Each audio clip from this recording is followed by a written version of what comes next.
Wewe unalia nini? Unalia nini? Mtu mama tunemejinda afanye. Zuke ni vyombo. Alafu mwalimu amesema hivyo sasa tupunguzie kazi. Ndio maana na feli shuleni. Kwa hiyo wewe kazi hutaki? Alafu kingine dada mwalimu amesema hivi tusilage viazi ndio tunakula tu wali. Ndio maana tunashinda kuongeza moja mara moja. Akisema moja mara moja tunasema viazi.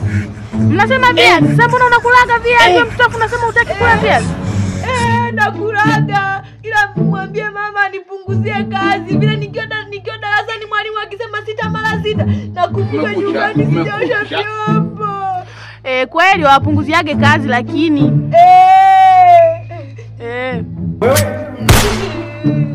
Kwa hiyo sasa mbona hujabadilisha nguo? Mbona hujatoa nguo za shule? Si nimeamua nikae hivi hivi ili hata watu wakija nionee huruma wanisaidie. Wakusaidie? Basi sasa nenda basi kabadilishe nguo mdogo wangu na kusaidia kuosha vyombo. No.